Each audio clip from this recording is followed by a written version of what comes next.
Bonjour à tous et à toutes, bienvenue, c'est sur ce magnifique fond vert qui ne marche pas très bien qu'aujourd'hui nous allons parler de Five Nights at Freddy's, le film. Parce que l'actualité s'était toujours tournée autour des jeux vidéo, quelquefois des produits dérivés, quelquefois des livres, des peluches et tout ça, mais il y a cette histoire de film Five Nights at Freddy qui rôde derrière nous, tel un monstre qui serait prêt à nous surprendre, à nous sauter dessus. Ça fait des années, ça fait depuis 2015, 5 ans qu'on entend parler de ces rumeurs de films de Five Nights at Freddy's, et à l'époque on entendait déjà que ça n'avançait pas et que ça n'allait pas très bien. C'était le créateur officiel lui-même du jeu qui en parlait justement, donc c'était un peu plus que des rumeurs tout de même, et il disait que non, les scénarios ça ne lui convenait pas ce qu'on lui proposait, parce qu'il y avait des grands réalisateurs ou des grands scénaristes qui lui proposaient des scénarios pour adapter cette série de jeux vidéo, sa série de jeux vidéo en film au cinéma. Et ce qui était intéressant,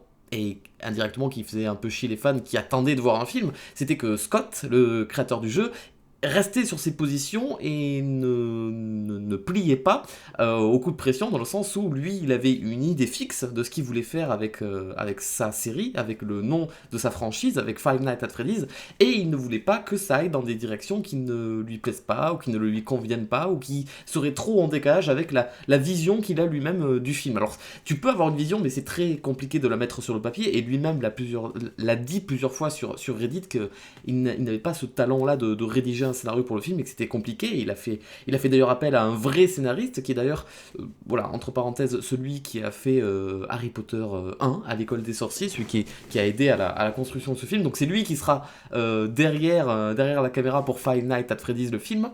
Et là, donc du coup, voilà, ça fait des années qu'on entend parler et puis on n'en entend plus parler tant que ça, et l'actualité Five Nights de plus en plus reprend un petit peu, hein, on en revoit un peu partout, hein, rien qu'avec l'annonce du prochain épisode qui va sortir sur PlayStation 5, donc rien que là, tu vois, c'est toujours au cœur de l'actualité Five Nights, et tant mieux pour les fans comme moi et comme vous, tant mieux. Et donc ce film, ça en est où? Eh bien, nous avons eu des news aujourd'hui même sur Reddit de la part de Scott lui-même, qui a une mauvaise nouvelle à annoncer. Voilà, je cite, désolé d'avance, son post commence comme ça. Mauvaise nouvelle sur le film Five Nights at Freddy's, smiley qui est triste. En fait, son post...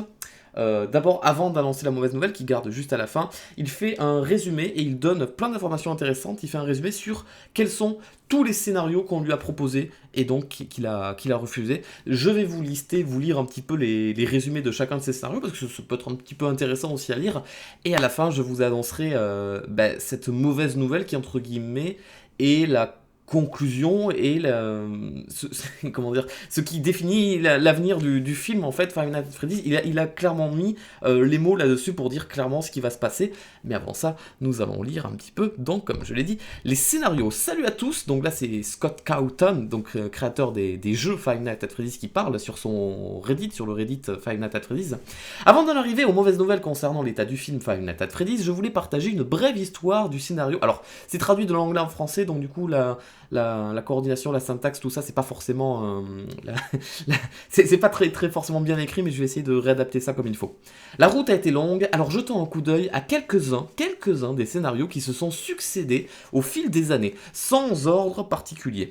N'hésitez pas, si vous le voulez, à aller voir directement la fin pour avoir la mauvaise nouvelle. Mais je vous garde no spoil, on va lire ça dans l'ordre où il a écrit. Certains d'entre eux, donc des scénarios, venaient de grands studios, certains de grands réalisateurs, certains de moi, et certains d'autres d'écrivains embauchés. J'ai donné un nom au scénario et j'inclurai un bref synopsis, ainsi que ce qui a finalement conduit au rejet de chaque scénario. Donc vraiment, il était très pointilleux, et on peut pas lui reprocher ça à Scott, hein. Il a une idée fixe de ce qu'il veut faire de sa série, et il refuse même des trucs, je suis sûr je suis sûr, on lui a proposé des sommes d'argent pour lui racheter la franchise et tout ça, et lui, il est resté droit dans ses bottes, catégorique, et il a dit « Non, moi je veux faire ça avec ma série », et ça, on peut que l'en féliciter. Alors, le scénario F, comme Freddy, comme Five Nights. Configuration de base. Alors, c'est un groupe de fauteurs de troubles adolescents qui s'introduit chez Freddy. Le chaos s'ensuit. Problème. Bien qu'il s'agisse d'une configuration assez basique, il y avait beaucoup de choix étranges ici, ce qui n'a fait que devenir plus étrange au fur et à mesure que l'histoire continuait. L'histoire s'est terminée avec nos protagonistes dans une usine d'animatronique souterraine secrète qui concevait des robots pour le gouvernement. Et on voit grâce à ce smiley que Scott, ça l'emballait pas trop cette idée. Verdict, trop éloigné du matériel source, donc ça a été jeté. Ensuite, nouveau scénario, donc c'est très rapide, on les enchaîne. Nouveau scénario, Plushie Take Manhattan. Configuration de base, donc en gros le scénario c'est les peluches prennent Manhattan. Le problème c'est que les peluches ont pris Manhattan. Verdict, nous avons brûlé par le feu le scénario. Donc clairement ça, il veut pas s'orienter dans cette direction-là de film d'horreur apocalyptique. Apocalyptique, ouais c'est ça. Et je le comprends finalement. Ensuite, le scénario Random Charlie. Configuration de base. Charlie et ses amis se faufilent dans l'après-midi, dans une après-midi dans le restaurant de Freddy pour récupérer un jouet perdu. Problème, bien que partageant les noms de personnages familiers de la série, ces personnages n'avaient rien à voir avec leurs homologues de jeux et de livres. Ainsi, tout en présentant les éléments familiers des jeux, il semblait trop vaguement basé sur le jeu et perdait beaucoup de son impact à cause de cela. Verdict, ressenti comme un sac aléatoire d'éléments Five Nights sans réel enjeu, mais ça je comprends, il a juste l'impression que c'est un film un petit peu fan-service et à la fois qui respecte pas trop tout le lore qu'il a instauré par le biais des histoires secrètes dans les jeux, et surtout par les livres en fait, et là c'était clairement l'un des pires scénarios qu'il aurait pu prendre, donc c'est bien de ne pas l'avoir choisi. Le ou les scénarios Silver Eyes, configuration de base. Kira et moi avions travaillé sur 3 versions d'un scénario de Silver Eyes, donc j'imagine que Kira c'est un scénariste, pendant environ 1 an, en essayant de trouver la bonne approche de l'histoire à partir du premier livre. Donc ils utilisent le premier livre comme support, alors que, il y a encore quelques années, Scott annonçait que son film aurait comme base de scénario les 3 premiers opus de la série, Five Nights 1, 2 et 3. Problème, ce sont les premières tentatives que je fais moi-même pour écrire un scénario après avoir réalisé ce qu'il serait difficile de trouver quelqu'un d'autre qui comprenne assez bien la tradition pour le faire, la façon de faire. Malheureusement, cela signifie également que ces scénarios ont beaucoup souffert de mon inexpérience en écriture. Même Kira, donc on l'a dit, un scénariste, même Kira, avec son expertise en écriture, n'a pas pu les sauver. Verdict, bien que ceci contenait de bons éléments, j'ai finalement décidé de me concentrer sur la création d'un scénario à partir des jeux et non des livres. Donc ça, on retombe sur ce qui a été annoncé il y a quelques années. Le scénario Pawn Shop. Configuration de base. Un enfant qui surveille un prêteur sur gage s'attire des ennuis lorsqu'un animatronique est amené. Il s'avère que Freddy a été volé et les animatroniques ont été amenés à différents endroits pour la vente. Les autres animatroniques viennent récupérer celui du prêteur sur gage, donc Freddy, et l'enfant et ses amis se lancent dans l'aventure.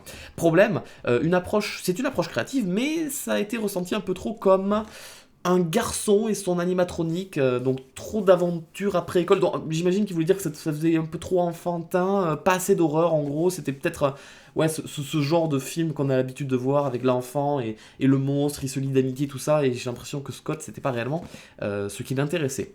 Verdict, cela semblait être une bonne idée à l'époque. Le scénario Cassidy.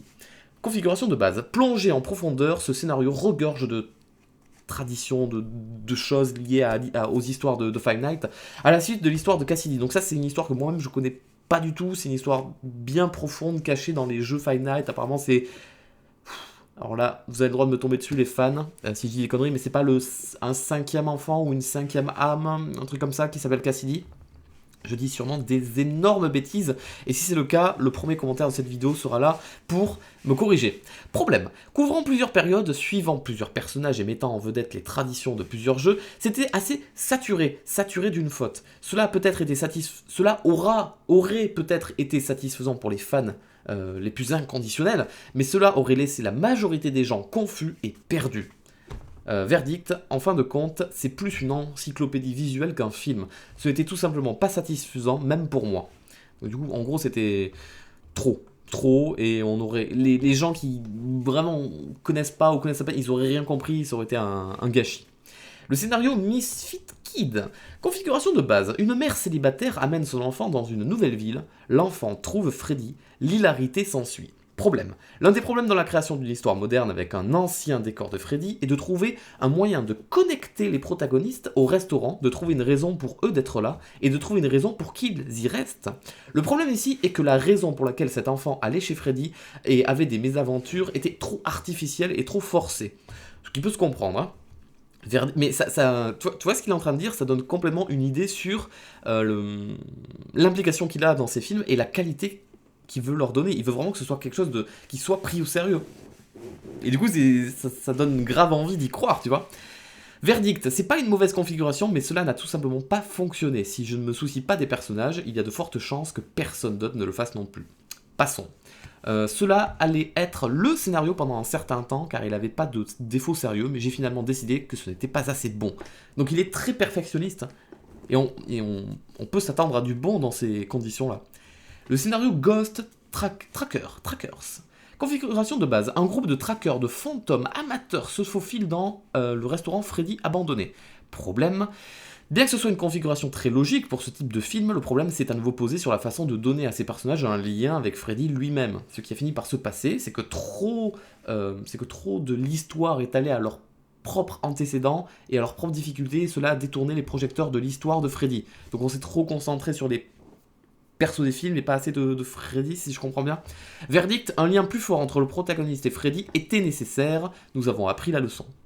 Le scénario Insane, configuration de base.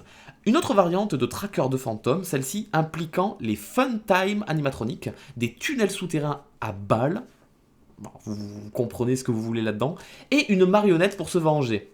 Là aussi, je vous dis une marionnette, vous comprenez ce que vous voulez là-dedans. Problème, alors que d'autres scénarios s'aventuraient trop loin dans l'aventure, celui-ci est allé trop loin dans l'action. Verdict, trop partout, avec trop de personnages faisant trop de choses. Donc un bordel sans nom, donc je peux comprendre qu'il est skippé. Le scénario Mike. Configuration de base. C'est logique, pourquoi n'y ai-je pas pensé avant? Problème. En fait, c'est un bon mélange, il contient les meilleurs morceaux de tous les scénarios précédents. Il n'y a pas vraiment de problème ici. Tous les bons personnages, toutes les bonnes motivations, tous les bons enjeux. Verdict? Oui. Nous allons continuer avec celui-ci. C'est amusant, c'est effrayant, et ça a une grande aventure centrale.